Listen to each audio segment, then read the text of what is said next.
J'ai fait des folies et dépend. C'est 200 000 dollars. Kevin, qui avait disparu sans assister aux funérailles de sa mère, avait étonnamment voyagé seul à l'étranger. Pourquoi as-tu autant que 200 000 dollars? Pourquoi? C'est le grand piano de la maison familiale. Personne ne l'utilisait, n'est-ce pas? C'était du gaspillage, alors je l'ai vendu. C'était la maison d'une famille riche, alors je pensais qu'il y aurait un bon piano. Je n'aurais jamais pensé qu'il vaudrait 200 000 dollars, cependant. J'avais les droits d'héritage sur la maison familiale. Il semble donc que Kevin ait cru à tort que le grand piano était à moi. Kevin, tu ne réalises pas ce que t'as fait. En effet, j'avais tous les droits d'héritage sur notre maison familiale. Mais ce grand piano était quelque chose de très spécial, acheté par mon grand-père pour mon frère. Oui, le propriétaire de ce grand piano était mon frère. Il aimait le piano depuis qu'il était jeune et travaille maintenant en tant que professeur de...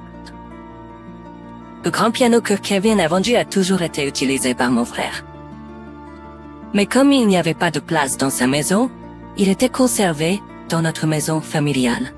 Mais mon frère chérissait ce piano plus tôt.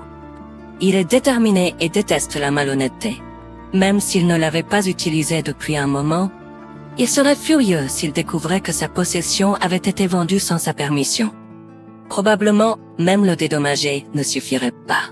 Quand j'ai dit la vérité à Kevin, il a paniqué et a raccroché le téléphone. Je suis Sherry Williams, une employée de 45 ans. Notre maison familiale est bien connue dans la région, un foyer prestigieux avec une longue histoire. Avec la richesse héritée et l'entreprise prospère de feu mon père, nos actifs familiaux dépassent 9 millions de dollars. À l'origine, mon frère devait hériter de la maison. Mais il a renoncé à l'héritage pour épouser la femme qu'il aimait. Sa femme venait également d'une famille qui avait besoin d'un héritier. Pour l'épouser, il a renoncé à hériter de notre maison familiale et à tout héritage. J'ai travaillé dur pour ne pas compter sur la richesse de ma famille et j'ai finalement obtenu un emploi dans une grande entreprise. J'ai été célibataire, concentré sur ma carrière, mais maintenant j'ai la quarantaine. Pour continuer la lignée familiale, j'ai besoin de trouver un mari. Avec cela à l'esprit, j'ai commencé à participer à des activités de mariage. Et lors d'une de ces soirées de rencontre, j'ai rencontré Kevin, mon mari actuel. Il a 10 ans de moins que moi, mais il a montré un véritable intérêt pour moi malgré la différence d'âge. Hélas, j'ai demandé à plusieurs reprises. Mais en me regardant intensément, Kevin a répondu « J'aime les femmes plus âgées et matures. Je suis introverti et peu fiable. En effet, il est modeste et doux. Un contraste frappant avec ma famille déterminée. C'est pourquoi je pensais qu'il serait parfait pour ma famille. Cependant, en tant que partenaire, il y avait un fait à propos de Kevin que je devais partager. Ma mère était alitée depuis l'année dernière, et ma belle-sœur et moi nous relayions pour en prendre soin. Me demandant comment dire cela à quelqu'un que je fréquentais en vue du mariage, j'ai décidé de me confier lors de notre 3e rendez-vous. Kevin a accepté ce fait sans un mot et m'a même proposé en disant qu'il voulait se joindre à nous pour prendre soin d'elle. Je me souviens avoir été heureuse de sa gentillesse. Mais 4 mois après notre mariage, Kevin, un enseignant en maternelle, a soudainement voulu démissionner de son travail. Sherry, je suis vraiment désolée. La maternelle reçoit constamment des plaintes de la part des personnes. Compte tenu de la nature de Kevin, gérer les plaintes a dû être difficile. Peut-être qu'en tant que sa femme, j'aurais dû l'encourager à persévérer et à trouver une solution. Mais compte tenu de son aide pour ma mère plus dire. Je suis actuellement enceinte de 3 mois. Pour le bien de notre futur enfant, je veux maintenir une bonne relation avec Kevin. Cependant, mes espoirs ont été rapidement brisés. Un jour, alors que je me dirigeais vers la chambre depuis le bas, j'ai entendu Kevin chuchoter au téléphone. Ce qu'il a dit m'a choqué. Ouais, ils n'ont pas découvert que j'étais en fait au chômage depuis tout ce temps. Je leur ai dit que le travail d'enseignant en maternelle était trop dur et que je voulais démissionner, et ils ont cru. La vérité, que je n'ai pas travaillé. J'ai entendu une voix du téléphone dire « Mec, tu vas le payer un jour ». La famille de Sherry est bien connue ici, et ses parents sont riches. Quand je l'ai trouvée à la soirée de rencontre, j'ai failli sauter de joie. Eh bien, elle a la quarantaine et personne d'autre ne s'intéressait à elle. Elle m'a trompée. Toute la gentillesse que Kevin a montrée n'était qu'un acte. Je voulais entrer dans la pièce et le confronter, mais en pensant au bébé dans mon ventre, je me suis figée, et je n'ai pas pu dire un mot. Sachant la vraie nature de Kevin, je ne pouvais m'empêcher de me sentir incertaine quant à notre avenir. J'étais censée prendre le relais pour m'occuper de ma mère, de la part de ma belle-sœur le soir. Alors que je me demandais si je devais parler de Kevin à quelqu'un, ma belle-sœur m'a parlé. « Chérie, tu as l'air si abattue.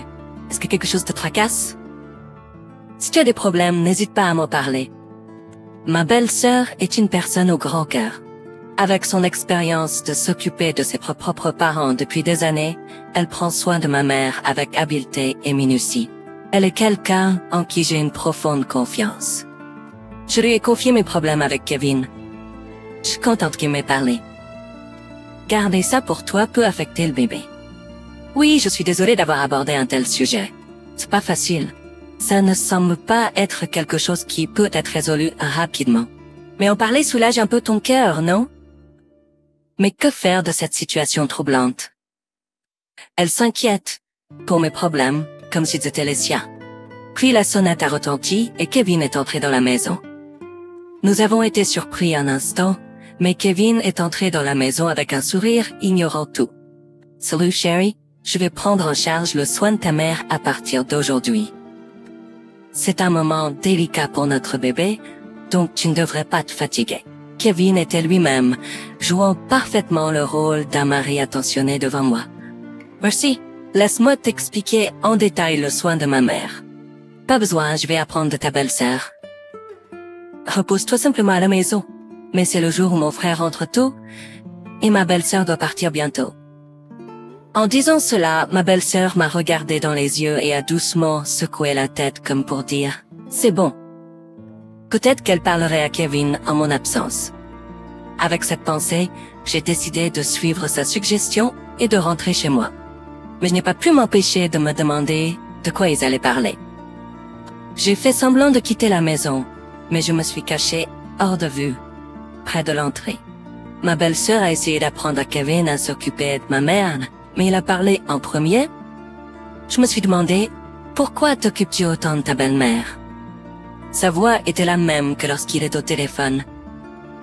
Parce que mon mari est occupé et ne peut pas venir ici. Chérie a aussi du travail, donc nous devons nous entraider. Pourquoi tu demandes ça? Alors Kevin a cliqué de la langue et a dit durement, cette famille est riche. Ils ont assez d'argent pour la mettre dans un établissement, non? Ou est-ce parce que ton mari a renoncé à l'héritage et que tu essaies de gagner des faveurs en t'occupant de ta belle-mère? Ça a du sens. Se marier dans une famille riche, mais manquer de l'héritage doit être frustrant. Quoi? Pourquoi tu dis de telles choses horribles? Alors que la colère montait en moi et que j'allais sortir, ma belle-sœur, qui a remarqué ma présence, m'a fait signe de rester cachée avec ses yeux. Alors à contre-cœur, je suis resté silencieux et j'ai regardé. Je le savais, n'est-ce pas? Si c'est le cas, alors pars tout de suite. Peu importe ce que tu fais, la richesse de cette maison m'appartient à moi et à ma femme, maintenant. Je vais m'occuper de ma belle-mère seule, à partir de maintenant. Déçue par l'attitude insensible de Kevin, ma belle-sœur a quitté la scène. Je suis discrètement sortie, sans être remarquée par Kevin, et je me suis précipitée vers elle. Elle doit être profondément blessée. Je ne savais pas comment racheter ce que mon mari avait fait. Et ainsi Kevin s'est retrouvé à s'occuper de ma mère seule. J'ai proposé de l'aider, mais il a catégoriquement refusé. Alors je lui ai juste appris les procédures de base de soins. Cependant, après un certain temps, en raison de la négligence de Kevin, ma mère est décédée. Les funérailles de ma mère ont eu lieu dans une grande église où se trouvent nos tombes ancestrales. Mais après sa mort, Kevin est soudainement disparu. Bien sûr, il n'y avait aucun moyen de le contacter. Alors que je pensais devoir trouver sa trace, j'étais trop occupée par les préparatifs et les procédures des funérailles. Les proches et les habitants semblaient s'interroger sur l'absence de mon mari. Ma belle-sœur pleurait devant l'autel, regrettant d'avoir confié les soins à Kevin. Je me suis approchée d'elle et j'ai parlé doucement. Belle-sœur, ne sois pas si dure envers toi-même. C'est de ma faute. C'est notre responsabilité à tous les deux. Celle de mon mari et la mienne. Non, chérie, tu n'es pas responsable. Mais où est passé cet homme? Je voulais le confronter en face à face, même juste pour un mot. Et maintenant, il disparaît juste après la mort de ma belle-mère. C'est incroyable. De plus, Kevin était censé s'occuper de maman sans travailler, mais apparemment il sortait fréquemment. Où allait-il? Les voisins ont mentionné l'avoir vu quitter la maison familiale pendant la journée à plusieurs reprises. Son comportement ne semblait pas être celui d'une personne s'en s'occupant sérieusement. Il avait plutôt l'air d'un chômeur sortant tous les jours pour s'amuser. Et une fois, un gros camion est venu chez nous. Un camion. Bien que curieux, je n'ai pas pu en discuter avec qui que ce soit pendant les funérailles. 3 jours après les funérailles, Kevin n'était toujours pas revenu. Puis, j'ai reçu un appel de lui sur mon smartphone. Chérie, écoute, je suis dans un hôtel de luxe en Europe. Entendant la voix insouciante de Kevin à l'autre bout du fil, j'ai exprimé ma colère. Europe, que fais-tu? Tu n'es même pas venu aux funérailles de maman. Quand je l'ai confronté, Kevin a donné une réponse inattendue. J'ai dépensé 200 000 $.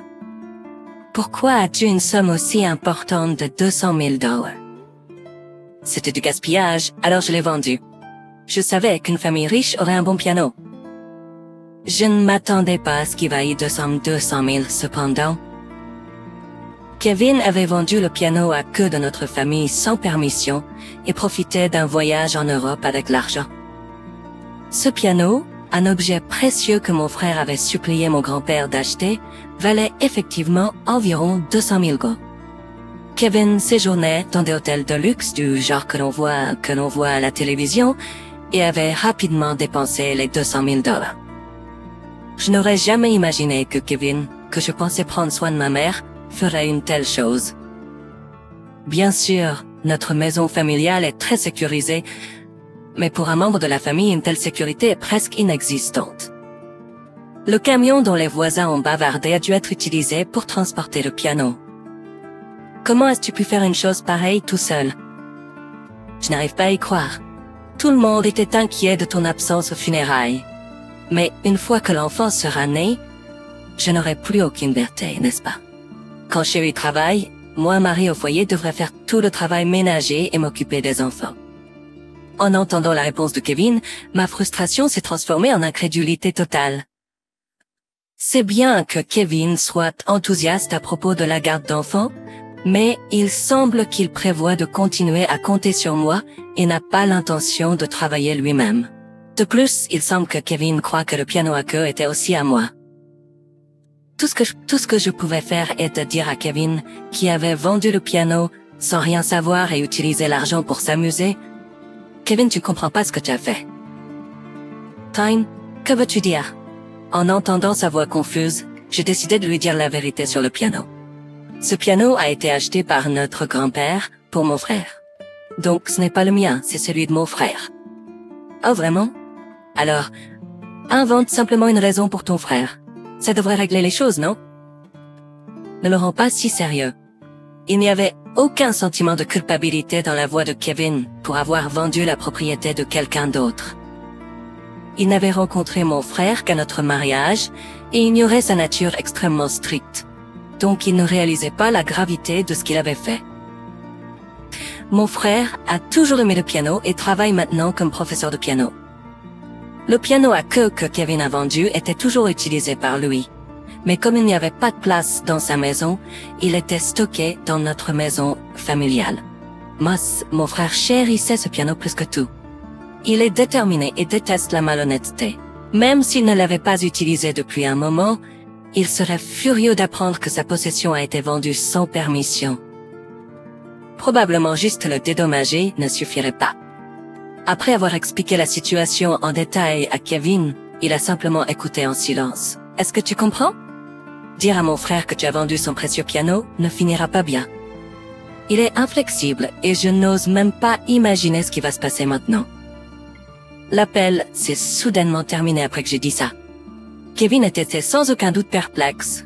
Pour l'instant, j'ai appelé mon frère pour lui expliquer toute la situation. Naturellement, il était furieux. Le lendemain, il est rentré président et ses presque amis. Il a été surpris de voir toute la famille réunie dans le salon en entrant. Qu'est-ce que c'est que ça? Tout le monde est là. J'avais anticipé le retour de Kevin et j'ai invité nos proches. Mon frère et sa femme étaient bien sûr assis là aussi. Mon frère s'est approché de Kevin avec un regard en colère. « Kevin, j'ai entendu la part de Sherry. Qu'est-ce que tu pensais? » Vendre mon précieux piano sans même en discuter, surtout en sachant qu'il avait de la valeur. Kevin, déstabilisé par les paroles sévères de mon frère, a bafouillé dans sa réponse. Eh bien frère, j'ai commencé à nettoyer la maison parce que j'avais du temps libre en prenant soin de ta mère. J'ai trouvé ce grand piano à queue qui avait l'air vieux et inutilisé. Alors, c'était ta raison pour décider de le vendre. Je trouvais que c'était du gaspillage. J'ai jamais vu personne l'utiliser. Kevin a tenté de se justifier. Mais sa défense faible n'a rien fait pour adoucir le visage sévère de mon frère. Je vois, ce piano était une commande spéciale d'un célèbre fabricant apporté par notre grand-père quand j'étais enfant. Alors qu'as-tu fait avec l'argent de la vente? Bien sûr, mon frère savait que Kevin avait dépensé l'argent pour un voyage à l'étranger, mais il a fait semblant de ne pas le savoir pour faire avouer à Kevin devant les proches. Kevin paniquait à court de mots, alors eut une idée. Les recettes. Ah, en fait, elles n'ont pas encore été déposées. Lorsque Kevin a utilisé cette excuse, la colère de mon frère a atteint son paroxysme. Les mains se passent. Je ne pensais pas que tu étais si pourri. Toujours pas déposé, dis? Et qu'en est-il des souvenirs européens dans ta valise? Kevin, semblant avoir été frappé par la foudre, ferma les yeux et se tint la tête entre les mains. Je suis désolé, j'ai dépensé tout l'argent. Cette confession a provoqué un tollé parmi tous les membres de la famille. Parmi tous les membres de la famille, tout le monde était visiblement choqué que Kevin ait réussi à dépenser 200 000 $ pour un seul voyage. Connaissant la valeur du grand piano, mon frère a attrapé Kevin par le menton sans détourner les yeux et a dit « Comme tu l'as sûrement entendu de la part de Sherry, c'était mon piano. Puisque tu l'as vendu, tu comprends que tu dois entièrement compenser, n'est-ce pas? Si tu ne peux pas, je te poursuivrai pour vol. Es-tu d'accord avec ça? » Mon frère était incroyablement intimidant, presque comme le chef d'un groupe mafieux. Normalement, poursuivre en justice au sein de la famille est rare, mais mon frère a probablement dit cela pour effrayer Kevin, qui ne comprenait rien. Et comme mon frère l'avait prévu, Kevin était sans voix de peur en entendant la menace d'un procès. Il tremblait et transpirait abondamment. Puis, d'une voix effrayée, il s'est tourné vers moi pour demander de l'aide. « Tcha, Sherry, aide-moi. » Il a supplié pitoyablement, mais malheureusement, je ne pouvais rien faire. C'est le résultat de tes propres actions. Ça n'a rien à voir avec moi. Cependant, Kevin, malgré sa confusion, a commencé à faire des excuses qui ne faisaient que l'enfoncer davantage. Ne sois pas si froid. Je m'occupais de ta mère pendant ta grossesse en pensant à toi. Je suis juste parti pour un court voyage luxueux comme récompense pour moi-même. Alors ce piano, c'est comme si on l'avait vendu ensemble, non? Alors ton frère ne poursuivra sûrement pas sa propre sœur pour vol. De quoi tu parles? Je me demande bien ce que cette personne raconte. J'étais tellement abasourdi que je suis resté sans voix et figé dans l'incrédulité. À ce moment-là, ma belle-sœur s'est tenue à côté de moi pour me jeter une bouée de sauvetage. Ça suffit. Qu'est-ce que tu penses? Ne m'as-tu pas dit que tu t'occuperais de tout et que je n'avais pas besoin de venir pour m'occuper de ta belle-mère? Et tu as eu le culot de me chasser en prétendant que je cherchais à hériter en m'occupant de ta belle-mère. Est-ce vrai?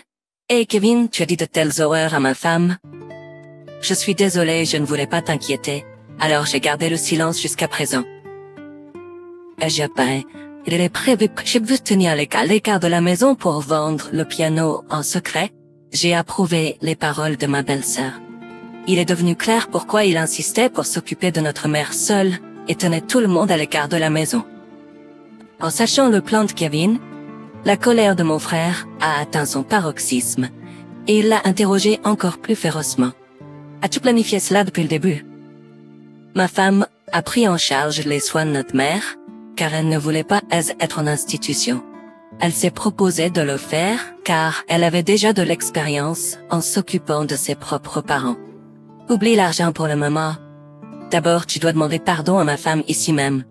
Secoué par mon frère, Kevin s'est agenouillé devant ma belle-sœur avec des larmes aux yeux et a dit profondément « Je suis vraiment désolé ». Même lorsque Kevin montrait ses remords à ma belle-sœur, les membres de la famille réunis le regardaient toujours froidement. Puis, l'un des membres de la famille lui a parlé sévèrement. « De toute façon, rends l'argent de la vente du possible. » Nous ne pouvons pas avoir un criminel dans la famille Sherry Williams. Cela ternirait notre réputation.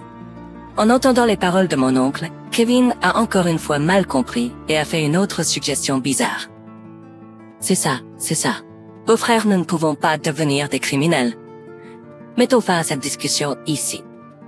Nous économiserons de l'argent en tant que couple et le rembourserons petit à petit. Mon oncle était abasourdi par la déclaration absurde de Kevin. Il était clair que poursuivre la discussion avec Kevin, qui tordait les choses à sa guise, était inutile. En réalisant cela, je suis retourné dans le salon avec quelque chose que j'avais préparé depuis avoir entendu l'appel téléphonique de Kevin avec son ami, une demande de divorce. Dépose ça, cela met fin à notre relation, ai-je dit à Kevin. Il a été choqué de voir la demande de divorce, son visage changeant de couleur. Nous allons avoir un bébé. Pourquoi fais-tu ça? S'est-il exclamé. J'ai exposé tout ce qu'il avait dit à son ami devant tout le monde. Vous avez entendu ça? Ah, c'était juste une blague. Ne le prends pas au sérieux, a essayé de se défendre Kevin. Une blague? Je ne peux pas croire une telle excuse maintenant. Je sais que tu étais après mon héritage depuis le début, ai-je dit blessé par ces paroles. Les membres de la famille autour nous regardaient tous avec des yeux pleins de condamnation. En réalisant qu'il n'y avait pas d'aide échappatoire, Kevin est devenu défiant. Mince, de quoi s'agit-il? Je pensais que j'allais mettre la main sur 9 millions de dollars. Après notre mariage, j'ai vérifié combien de richesses ta mère avait laissé derrière elle. Il a avoué, révélant sa vraie nature. Les gens autour de nous étaient stupéfaits par ce changement complet d'attitude chez Kevin. Peut-être aurais-je dû être méfiante quand la facilité avec laquelle notre mariage s'est déroulé malgré la différence d'âge de 10 ans. Je pensais pour moi-même. Pourtant, croyant que nous nous étions mariés par amour, j'ai été profondément blessée par les paroles de Kevin. J'ai décidé de lui demander une compensation. Puisque Kevin était maintenant un étranger pour mon frère, il devait également compenser le piano à queue, j'ai expliqué aux proches. Kevin s'est effondré en larmes, disant « C'est impossible ». Mais avec tous les proches présents comme témoins, il n'y avait pas d'issue pour lui.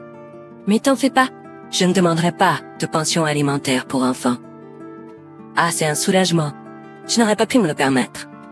À la place, jure que tu n'auras rien à voir avec cet enfant.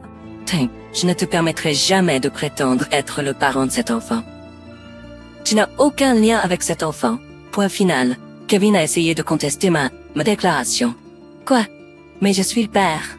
Évidemment, quelqu'un qui trompe les autres pour de l'argent ne mérite pas d'être un père. J'ai dit ça et j'ai laissé Kevin abattu et vaincu. Après notre divorce, Kevin a mené une vie difficile, travaillant à temps partiel en tant qu'employé résident. Un jour, j'ai reçu un appel de Kevin sur mon téléphone portable. Au début, je l'ai ignoré, mais il était insistant, alors j'ai répondu à contre-cœur. Aide-moi, chérie, Kevin m'a supplié d'une voix pathétique. J'ai écouté son histoire et j'ai appris que l'acheteur du piano à queue que Kevin avait vendu sans permission demandait un remboursement. Kevin avait prétendu que le piano était en parfait état sans une seule égratignure. Cependant, quand mon frère était jeune, il avait gravé son nom à l'arrière du piano avec un couteau à sculpter et c'était assez grand. Kevin n'avait pas vérifié l'arrière et apparemment l'acheteur non plus. Un de ces de tels ennuis. Kevin avait négligemment choisi de mauvaise qualité. Maintenant, Kevin était confronté à la tâche ardue de rembourser les 200 000 $ en entier. Avec les paiements dus à mon frère et la compensation pour moi, ces dettes étaient importantes. Kevin a supplié un report des paiements de compensation. Mais bien sûr, j'ai refusé une telle demande égoïste. Plus tard, Kevin a essayé de déclarer faillite, mais mon frère et moi l'en avons empêché légalement. En conséquence, Kevin a été accablé de dettes énormes et contraint à un travail pénible. Pendant ce temps, le piano à queue, plus précieux pour mon frère que sa propre vie, lui a été rendu en toute sécurité. Mon frère était soulagé et a pris des mesures extrêmes pour protéger le piano. Il a installé une serrure solide sur la salle du piano et a même mis en place des caméras de sécurité. Mon frère a déclaré, avec autant de passion que dans sa jeunesse, que ce grand piano ne serait pas touché par qui que ce soit avant que mes cours de piano ne commencent. Je ne pouvais m'empêcher de sourire devant la passion inchangée de mon frère. Sachant que mon frère rêvait d'ouvrir une école de piano dans notre maison familiale, j'ai décidé de discuter à nouveau de la division de l'héritage de notre mère. Je me sentais mal à l'aise de recevoir tout l'héritage, surtout compte tenu des efforts que ma belle-sœur avait déployés pour s'occuper de notre mère. Mon frère a accepté ma proposition et il semblait que notre relation allait continuer à être bonne. Le temps a passé et j'ai donné naissance à une fille tant attendue. Alors que certains auraient peut-être attendu un fils comme héritier dans le monde d'aujourd'hui, je crois qu'une fille peut aussi chérir sa famille. Ma mère était fille unique et mon père était un gendre adopté. Donc, si nécessaire, ma fille pourra suivre le même chemin à l'avenir. En tant que mère célibataire, ma belle-sœur qui avait fini d'élever ses propres enfants m'a offert son soutien total. S'appuyant sur ses diverses expériences, elle m'a aidé à m'occuper de ma mère et à élever mon enfant. Mon frère a également déclaré « Je serai la figure paternelle pour ma nièce ». Ces filles, influencées par l'amour de leur père pour le piano, sont devenues des travailleuses de la petite enfance et adorent ma fille. Soutenue par cette famille chaleureuse, je suis infiniment reconnaissante. Se sentant heureuse dans ma situation actuelle, je suis déterminée à vivre avec force avec ma fille.